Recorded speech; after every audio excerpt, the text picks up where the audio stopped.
नमस्कार भक्तों, आप सभी का हमारे चैनल डिवाइन ट्रिनिटी 108 में हार्दिक स्वागत है। इस सृष्टि में हर व्यक्ति धन, वैभव और समृद्धि की इच्छा रखता है। लेकिन क्या आपने कभी यह सोचा है कि इस ब्रह्मांड में धन का संतुलन कौन बनाए रखता है? कौन है वह दिव्य शक्ति जिसके अधीन समस्त खजाने, स्वर्ण, रत्न और संपत्ति आते हैं? आज हम जानेंगे धन के अधिपति, उत्तर दिशा के रक्षक और यक्षों के स्वामी, दिव्य देवता कुबेर की अद्भुत और रहस्यमयी कथा।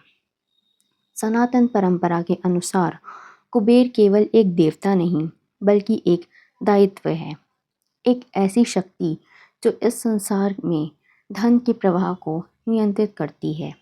उनका स्वरूप अनोखा है, छोटा कद, विशाल उदर, स्वर्णाभूषणों से सुसज्जित शरीर और चारों ओर अपार खजाना। लेकिन यह केवल बाहरी वैभव नहीं, बल्कि उनके भीतर छिपे उस दिव्य संतुलन का प्रतीक है जो सृष्टि में आवश्यक है। कुबेर का जन्म महान ऋषि विश्रवा के घर हुआ था। उनकी माता इलवला एक पवित्र और तेजस्विनी स्त्री थी। बचपन से ही कुबेर का मन भौतिक सुखों में नहीं, बल्कि ज्ञान, तप और भक्ति में लगा रहता था। जहाँ अन्य लोग धन की इच्छा करते थे, वहीं कुबेर के भीतर कुछ बड़ा करने की भावना थी। समय बीतता गया और एक दिन कुबेर ने निश्चय किया कि वे अपने जीवन को किसी महान उद्देश्य के लिए समर्पित करेंगे। उन्होंने कठोर तपस्या का मार्ग चुना।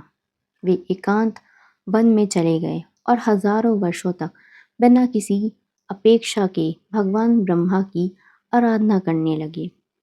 उनकी तपस्या इतनी प्रबल थी कि उनका शरीर धीरे धीरे क्षीण होने लगा, लेकिन उनका संकल्प अडिग रहा। देवता भी उनकी तपस्या को देखकर आश्चर्यचकित थे। अंततः उनकी भक्ति से प्रसन्न होकर ब्रह्मा जी प्रकट हुए। उनके सामने खड़े होकर उन्होंने कहा, वत्स कुबेर, मैं तुम्हारी तपस्या से प्रसन्न हूँ, वर मांगो। यहाँ कुबेर ने जो मांगा वही उन्हें महान बनाता है। उन्होंने धन, सत्ता या ऐश्वर्य नहीं मांगा।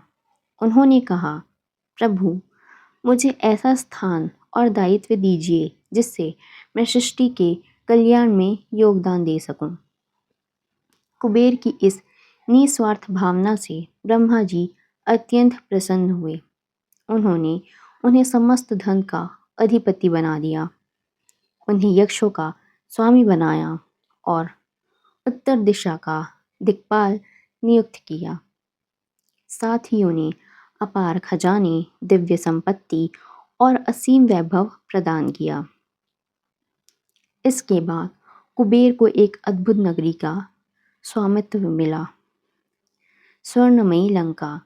यह लंका केवल एक शहर नहीं, बल्कि दिव्य वास्तुकला और वैभव का अद्भुत उदाहरण थी। यहाँ हर भवन सोने का बना था, हर मार्ग रत्नों से सुसज्जित था। कुबेर वहाँ धर्म और न्याय के साथ शासन करते थे। लेकिन हर कथा में एक मोड़ आता है,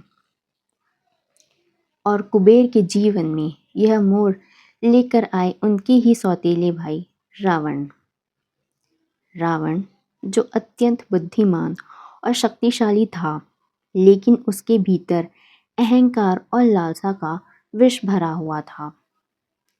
उसने भी कठोर तपस्या करके भगवान शिव से वरदान प्राप्त किया, और धीरे धीरे वह इतना शक्तिशाली बन गया कि उसने तीनों लोकों में अपना प्रभाव स्थापित कर लिया। अहंकार से भरे रावण ने कुबेर की लंका पर आक्रमण कर दिया। कुबेर ने युद्ध नहीं चाहा, क्योंकि उनका स्वभाव धर्म और संतुलन का था। लेकिन रावण की शक्ति और अहंकार के सामने उन्हें लंका छोड़नी पड़ी। रावण ने लंका पर अधिकार कर लिया और कुबेर अपने ही राज्य से वंचित हो गए। लेकिन यही वह क्षण था जब कुबेर की असली परीक्षा शुरू हुई। उन्होंने निराश होने के बजाय भगवान शिव की शरण ली। उनकी भक्ति और समर्पण से प्रसन्न होकर भगवान शिव ने उन्हें अपना प्रिय मित्र बना लिया और उन्हें एक नई दिव्य नगरी प्रदान की, अलकापुरी।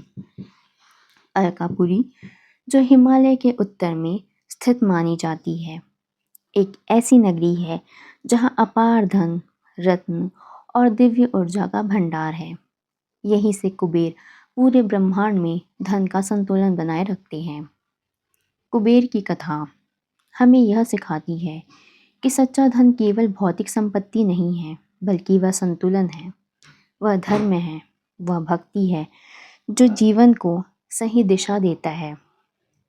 रावण के पास भी शक्ति और वैभव था, लेकिन उसका अहंकार अंत में उसके विनाश का कारण बना।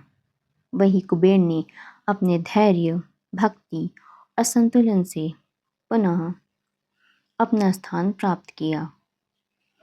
आज भी दीपावली के पावन अवसर पर जब माता लक्ष्मी की पूजा की जाती है, तब कुबेर देवता की भी आराधना की जाती है, क्योंकि धन तभी स्थायी होता है जब वह लक्ष्मी और कुबेर दोनों की कृपा से प्राप्त हो।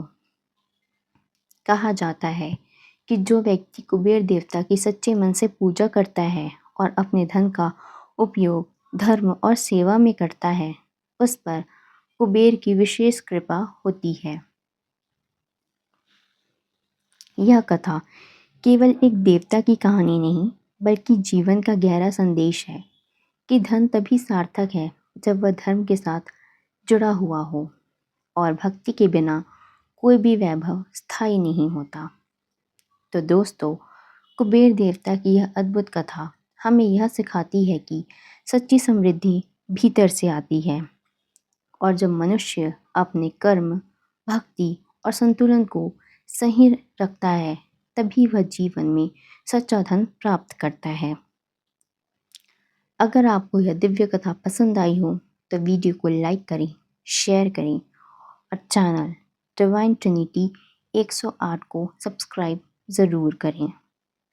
धन्यवाद।